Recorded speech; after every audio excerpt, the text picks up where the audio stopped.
Okay, well, let's see what this cabin has for us, Rose's mother said gently, placing her hand on Rose's shoulder and gesturing towards the front door.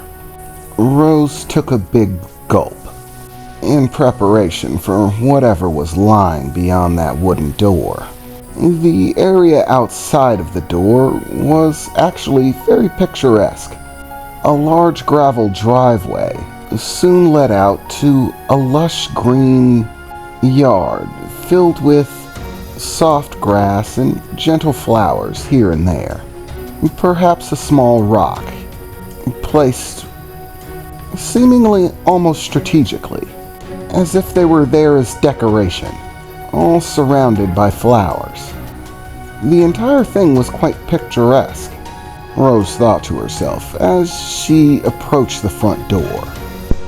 Her mother reached out, turning the knob and opening the door. For a moment, Rose thought there should be a lock, but despite this, the door seemed to simply come open. I suppose it was far enough out into the wilderness that they didn't have to worry about burglars. Before entering, Rose looked out at the mountains and the endless tree span and fields that surrounded the area of this cabin, taking some time to wonder exactly where in the world they were. But she soon turned around, beginning to enter the house, supposing that she could think about it later, but for the time being was more concerned with finding out what kind of amendments they would have. She expected this entire place to be somewhat, vacant, but as she entered, the entire house, this cottage in the woods, was much larger than it appeared. There was a great deal of interior space. From the moment she entered, she found a living space nearly 50 feet across, filled with what appeared to be a living room, a kitchen complete with stove, and all manner of cooking utensils.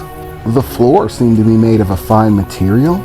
There were electric lights and marble countertops, and the whole thing just looked picturesque, perfect almost, and very much up to date, none of which made sense with the outward surroundings.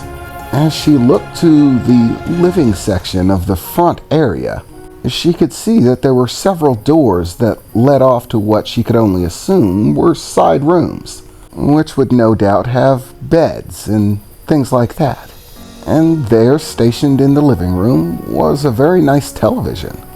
60-inch if she had her guess about it. Okay, well, this looks rather nice. It's a bit more modern than I'd like it, Mary said as she looked around the room.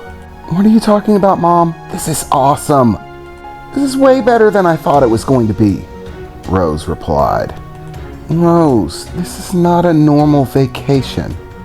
I don't want you drowning yourself in technology right now. This is supposed to be about the natural progression of life, specifically yours, Rose. A time for you to commune with nature as you grow and develop. These things are very important, especially for us. Oh well, Mary said, looking somewhat disappointed.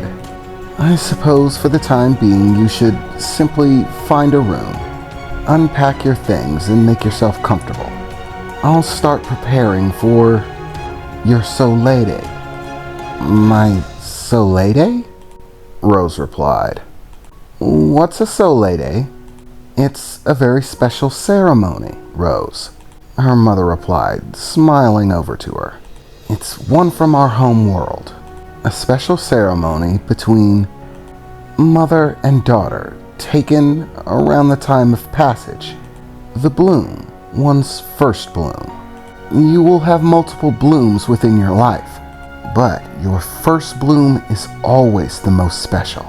And as such, we honor that with the passing of knowledge and sharing of communion with one's daughter. It's a very special occasion between a mother and her daughter.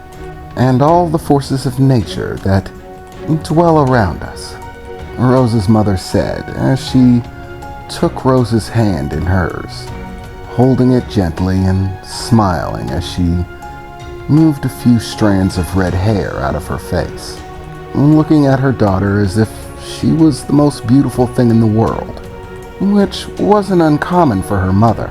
She was always very loving, but for whatever reason, she seemed far more happy at this moment. And as Rose thought about it, the idea came to her that this wasn't the world her mother was born on.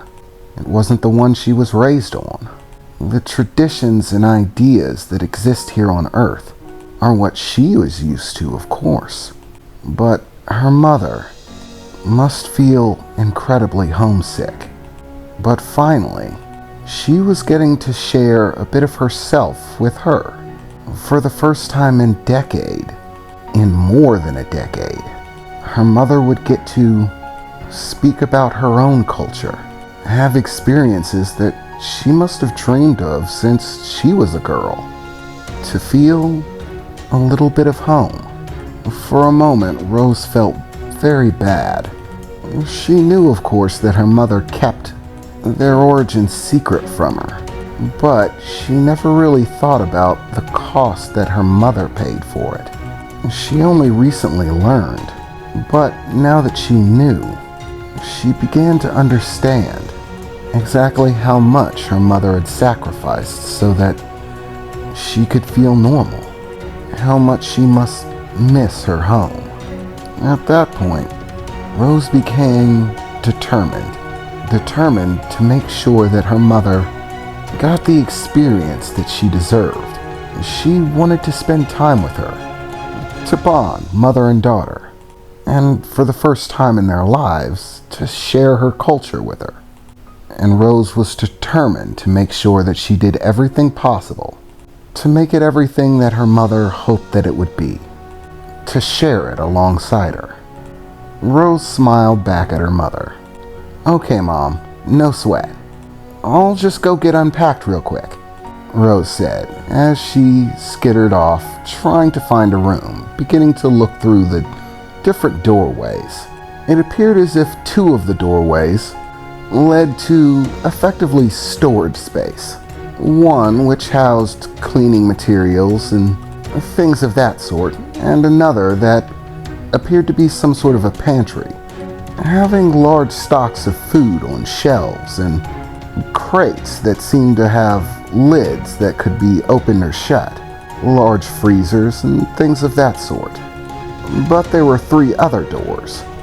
Each of those led to rooms. One of the rooms seemed to be made for a boy. She could tell because the design of both the bed and the general things, the dressers and other furniture that filled the room, was much more plain and straightforward, not having any flash to it. Another appeared to be somewhat of a master bedroom, having a very large bed with an overhead curtain that ran around it, made out of very fine-looking silk. It was very beautiful. If Rose was correct, this room looked like it was more fit for a couple than any one person, unless they were royalty or something like that. And finally, the last room seemed to be for a woman, one with older tastes. There seemed to be a fair amount of flourish and patterning when it came to the furniture, the bed. There was a large mirror that hung over one of the dressers, complete with makeup and things like that. And very classic or antique-y looking brushes and combs, all with pretty little designs in them. Rose decided that this would probably be the best room for her to stay, and she would let her mother have the master bedroom. So, without much delay, she began unpacking, tucking her clothes away into the drawer. She knew this wasn't her house, so she tried to be a little bit neater about it than she would be in her own. A lot of this furniture did look fairly antique-like, as if it might be valuable, so she tried not to damage it.